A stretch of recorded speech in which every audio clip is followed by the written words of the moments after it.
Hi everybody, this is Agnes from No Sediment, and today we are going to talk about and taste grape variety that everyone just loves to hate, Merlot.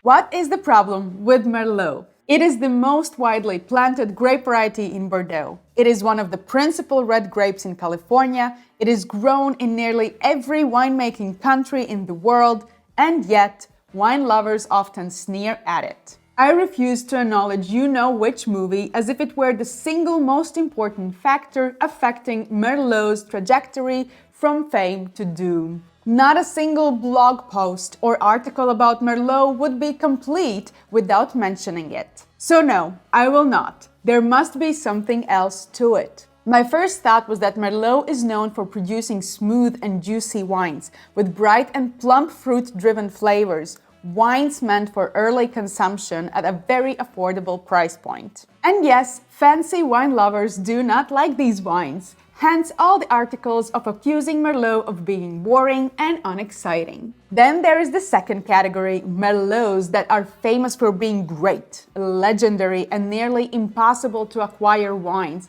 even if you do have enough zeros in your bank account. Unless you work somewhere that regularly trades bottles like Petrus and Massetto, or you have a rich family member who happens to love wine and is generous all in one person, it is mighty difficult to taste these wines and assess their quality for yourself. So we hear sneering comments from the realm, if I can't have it, I don't want it. And that is how we end up disliking these wines as well, although in these cases I think it has very little to do with Merlot itself. There are people who accuse it of producing green, unripe flavors of tomato leaf, while others bash it for offering extracted and chocolatey ripe black plum flavors with burning alcohol. Some say it's simply too fruity, like that could be a fault. But I would argue that it is about viticulture and winemaking decisions. It is not the grape's fault. Yes, Merlot can lose its acidity rather quickly and accumulate sugars quite fast, leading to wines with high alcohol content, which can sometimes taste flabby or jammy. Yet, Merlot can also offer finely grained tannins, all wrapped in glossy fruit, with full palate packed with those flavors, not a single gap left open. It deals with oak well too, but as with everything in life, balance is what we are really after. And oftentimes, because of grape's bad rep, winemakers make a conscious decision to not put the grape variety on the label, instead marketing it as a Bordeaux blend or red wine blend. So we might not even realize that the beautiful wine we enjoyed so much was nothing else but poor and hated Merlot. But of course, it must have been those 2% of Verdot or 8% of Cabernet Sauvignon that made all the difference, right? And yes, it might not be the easiest task to find a pure Merlot. Many articles argue that it is just an amazing blending partner, adding juiciness and softness to otherwise bony and tannic Cabernet Sauvignon. Or that Cabernet's structure is essential to otherwise jolly Merlot.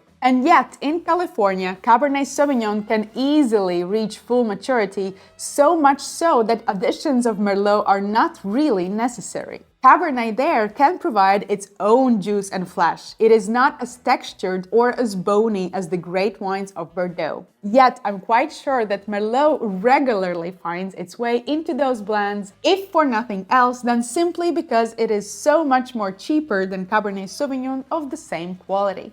I am guilty of this myself. I rarely ever choose Merlot. I do not mind the bones of occasional Cabernet Sauvignon, which almost always have some of the flesh added from Merlot. They marry together seamlessly. But the moment wine list says 100% Merlot, I tend to skip right past it and choose something else. Not that I remember seeing many wine lists with those wines anyway. And it is interesting because if I actually look back at some of the tastings I have done on this very channel, I seem to love Merlot. There was one tasting where my cameraman mistakenly added a Merlot-based wine amongst a crowd of Cabernet Sauvignons. Is it really kind of Cabernet-based? Should I check? Should I check you again? And it ended up being my favorite one of the bunch. I also love what Chateau does with their wines, and lo and behold, they include a significant percentage of Merlot even though they are located just across the street from Chateau Margaux in the Margaux AOC. And more importantly, one of the most sought-after wines of Bordeaux, rumor has it, is 99%, if not all 100% Merlot. So why do we love to hate this grape variety? Today, I simply wanted to gather a few Merlot wines at different price points and from different regions, taste them blind and allow the grape for once speak for itself. Yes, I am aware that it is still viticulturists and winemakers speaking through the grape too, but they can't be all that bad. Let's find out. As always, these wines were poured by my cameraman, so I don't know which one is which. Let's start with wine number 1. Could it be that this wine is slightly too warm? Because I do feel the alcohol here on the nose. And it is also slightly towards jammy character and maybe slightly cooked blackberries, blueberries, plums. There's also some toastiness and some cinnamon and nutmeg, some sweet spices in it. So I would be guessing that the oak aging has been done here as well.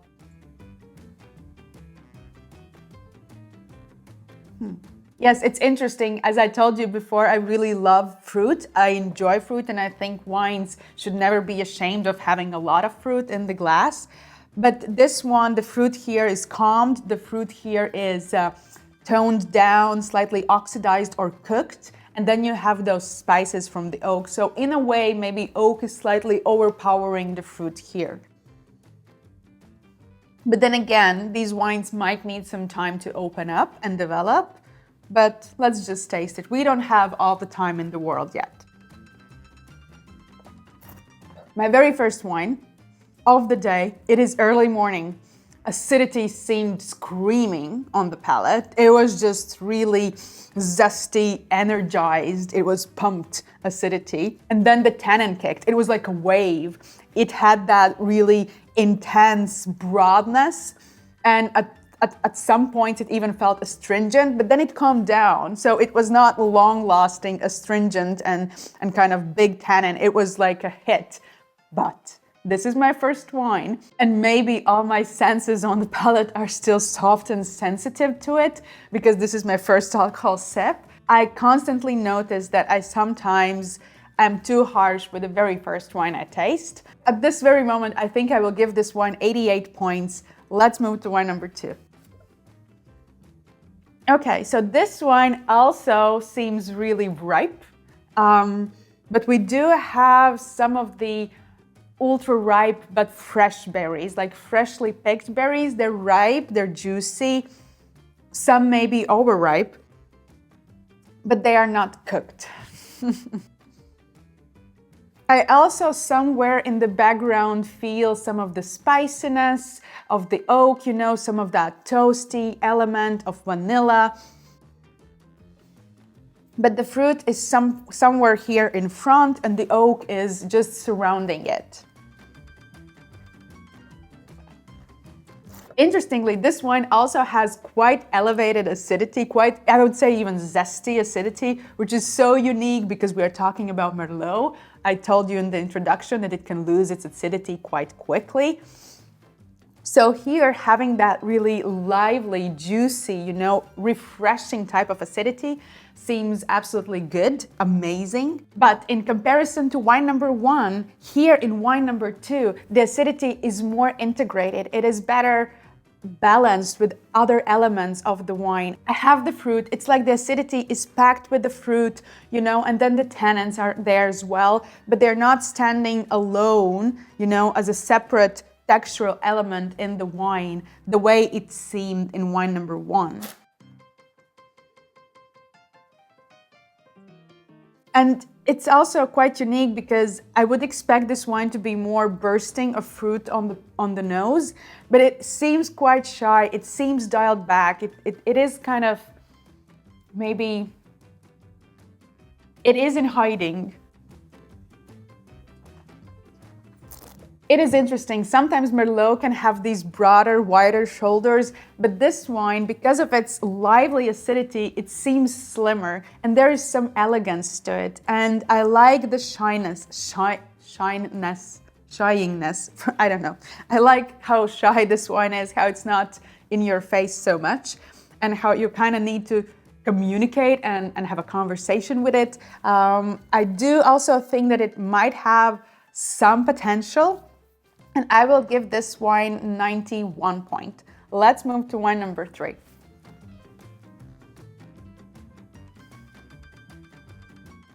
Okay, so this wine is all about spices, all about nutmeg, cinnamon, some chocolatey elements. And we might have some dried dark plums somewhere in the background sitting on the corner of the table. But we do have them, but it's also like raisins, yeah, some dried fruit.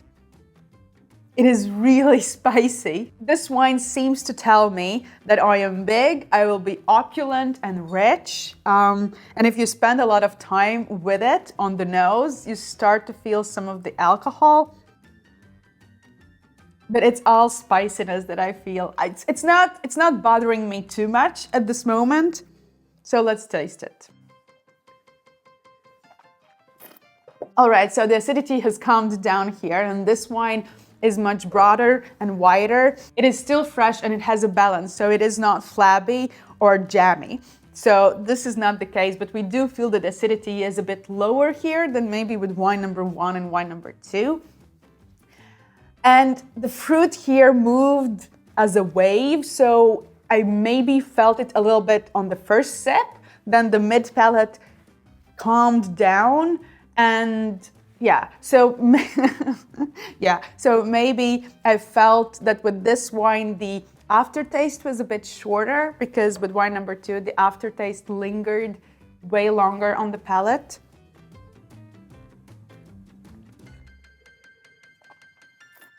I mean, there's nothing bad I could say about this wine. It is structurally well-made wine. You look at its color, it's good. You look at its tannin, it's really lovely. The alcohol is well integrated. The acidity is there.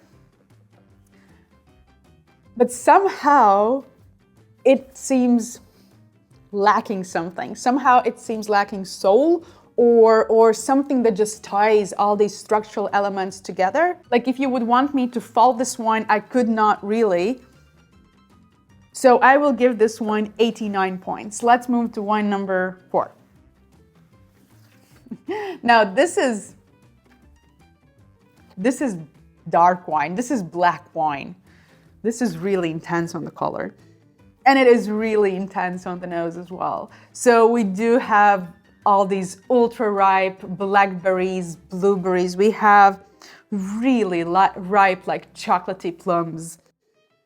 It is so sweet and luscious. It is inviting you in your web.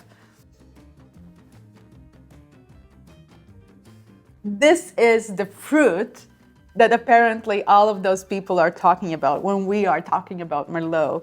This is it. It seems big, it seems ripe, it seems screaming, you know, black, bright berries. Let's taste it. All right, so this wine, it also has these really broad-shouldered tannins. They're covering my mouth at the moment, and I find it difficult to speak. But what I love about the tannins here, they are not astringent or aggressive. They are just there, they're big, and they're covering your palate. They're smooth in their texture though, they're velvety in their texture though, they're really, really ripe. So that is the nice thing. We can argue about the stylistic approach of this wine because it really stands out as a separate style between all of these wines, because it is this fruity, intense, you know, ripe wine, and it is big wine. It is screaming, I am wine, I am red wine, love me. But that is a stylistic question. It is not a quality question, because some of us might prefer wine number 2, which was more acidity driven, more towards, you know, linear style, like slimmer style. And then this one is the big, you know, heavy guy entering the room. You do have some of the complexity here and there from oak. Like I do feel, some toastiness, some nutmeg maybe, some ground pepper even or something. So it is not all plain fruit. So there is some of that, angle of complexity here as well. I will give this wine 90 points. No, I will give to wine number 4 89.5 points. And let's move to wine number 5.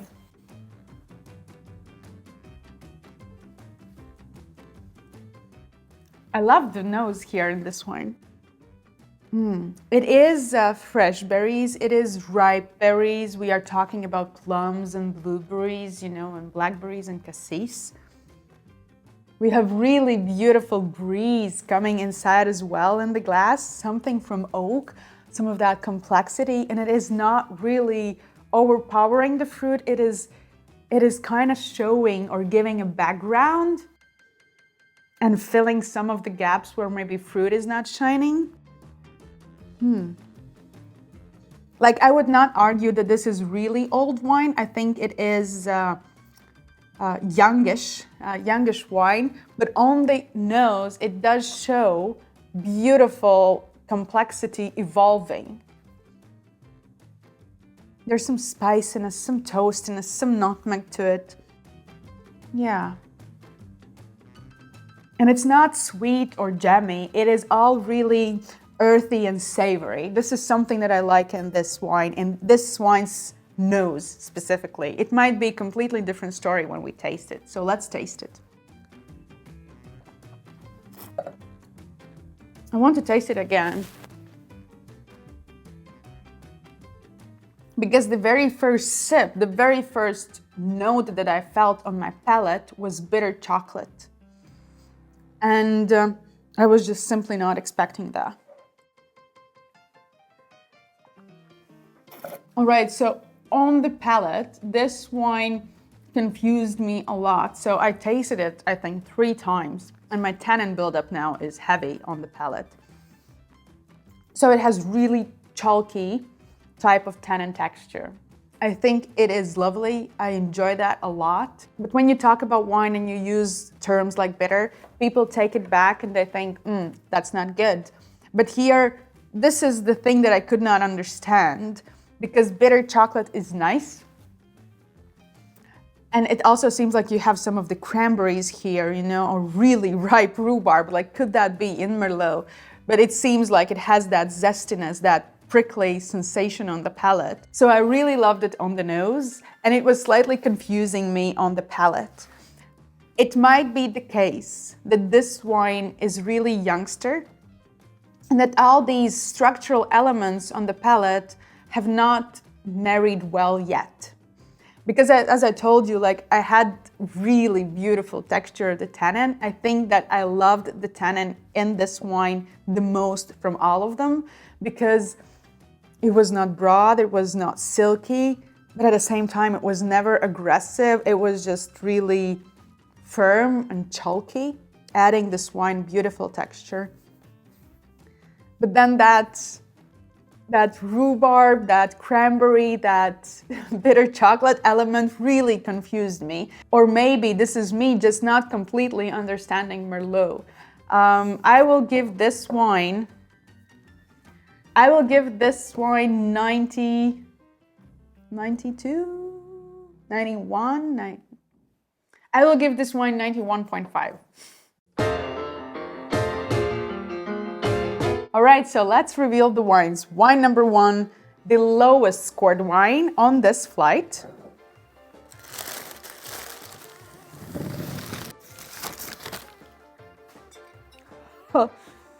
So this is Planeta, this is Sicily. We are in Menfi, Sito dell'Ulmo. This is 100% Merlot.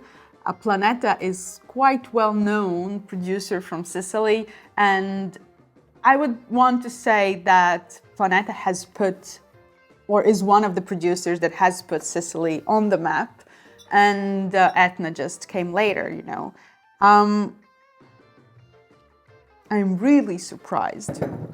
I was expecting a bit more. 88 points for Planeta Merlot. Let's move to wine number 2. So wine number 2, I actually had 91 points. I did enjoy it quite a lot.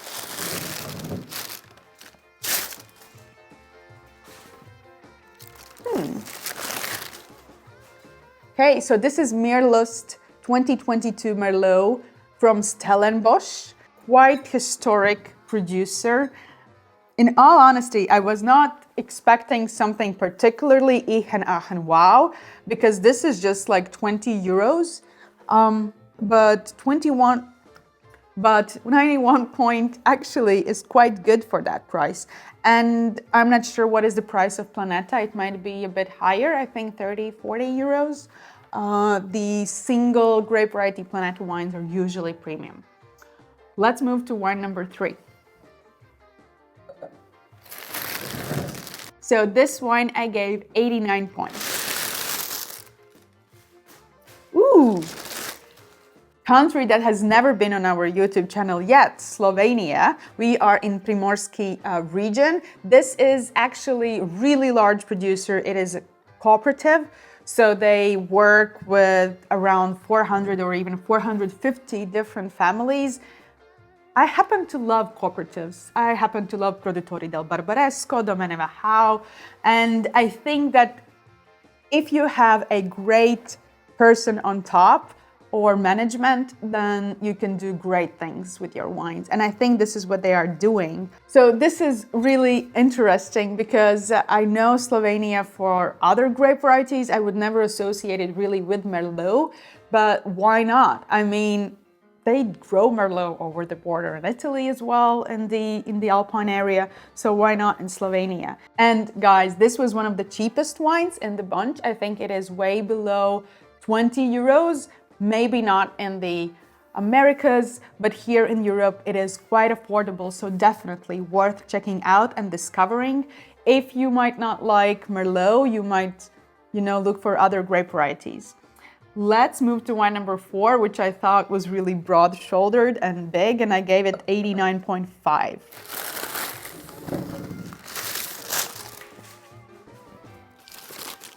And if I would have to guess, I would have guessed that this wine comes from someplace sunny and warm, and indeed it does. This is Duckhorn Napa Valley Merlot 2021, Duckhorn Vineyards. The only issue here with this wine is that it might be the only one that has some other grape varieties blended in it. So with this wine, we are basically cheating, but as I told you, Merlot rarely is 100%. It is quite difficult. You really have to pay a lot of attention to find 100% pure Merlot. And even here, I think it has additions of Petit Verdon and Cabernet Sauvignon. And let's move to wine number 5, which was my favorite wine of the bunch. It was wine that confused me a lot. And now that I've revealed all of the wines, I know which one is it. And you also probably know and understand that this tasting could not be complete with at least one wine from Bordeaux. And it is not Petrus. Who can afford that? It is Chateau Bellevue, Grand Cru Classé from Saint-Emilion. They oftentimes call this Petrus of Saint-Emilion because they have 100% Merlot. It is rare, as I told you. There are very few producers who actually do that and grow only one grape variety. And I just noticed it has 15% alcohol. This is what we talked about. Merlot develops really high alcohol. And I did feel some warming sensation on the palate, but it was quite well integrated in the wine, to be honest. It was not burning, it was not screaming out of the glass. And this one was the warmest wine, and this is 14.5, so most likely closer to 15 as well. So I was thinking that all of these wines really were playing in a similar league. So maybe I was trying to play it too safe. I mean, none of these wines are too expensive. None of these wines are coming from ultra premium price category. So maybe this is where Merlot shines the best. I mean, this might be the most expensive bottle, around 60, 70 euros, but all of them can be quite affordable or available. All right, you guys, let me know in the comment section below, what do you really think of Merlot, honestly? Do you think it is boring, uneventful? Do you think I should have invested in wines that are more premium priced to see how Merlot acts over there at a higher priced shelf? Or do you think that Merlot is really beautiful grape for blending and adding a bit of juice to otherwise structured Cabernet Sauvignon? Let me know all of your thoughts in the comment section below. Thank you guys for tuning in and watching this video, and make sure to watch this video next.